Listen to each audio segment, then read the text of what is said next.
जगातलं सगळ्यात पहिलं काळ्या पाषाणाचं शिल्प सह्याद्री प्रतिष्ठानचे सर्वेसर्वा श्रमिकजी गोजर मुंडे यांनी मला सांगितलं की आपल्याला असं असं शिल्प घडवायचे. त्याच्यानंतर त्यांनी प्रचलित ज्या मूर्ती आहेत ते तशाच मूर्तीचं आपण दगडामध्ये घडवू असं त्यांनी सांगितलं.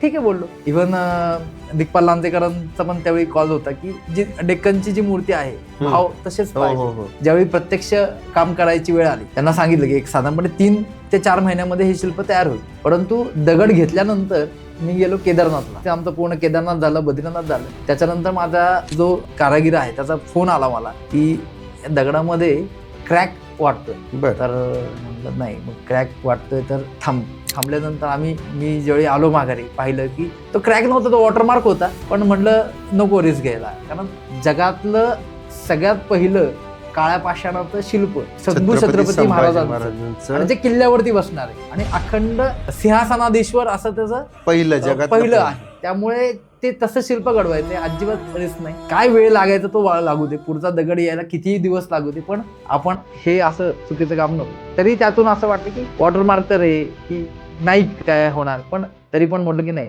आपण हे परत एकदा. मी राजस्थानला गेलो, दुसरा दगड घेतला. त्यांना सांगितलं हे जे आपण शिल्प घडवतोय ते पुढचे 100 वर्ष राहणार आहे, पुढचे 500 वर्ष राहणार. असा विचार करा. असं नाहीये की आपण 2 महिने उशीर झाला आणि गडबड झाली ते उद्घाटनाला आता माणसं कशी येणार, येतील नाही येतील. हे आपण शंभू छत्रपतींचं कार्य आहे. हे परत होणार नाहीये. माणसं परत येऊ शकतात, तारखा परत मिळू शकतात, पण हे शिल्प परत घडणार नाही. त्यांनी सगळ्या गोष्टी लागली होती. मूर्ती रेडी झाली. मूर्ती रेडी झाल्यानंतर ते वजन जे झालं ते 3-4 पार्ट मध्ये केलं. म्हणजे शंभू महाराजांचं शिल्प अखंड आहे. बाजूचे 2 सिंह आणि मागची प्रभावळ हे वेगवेगळे.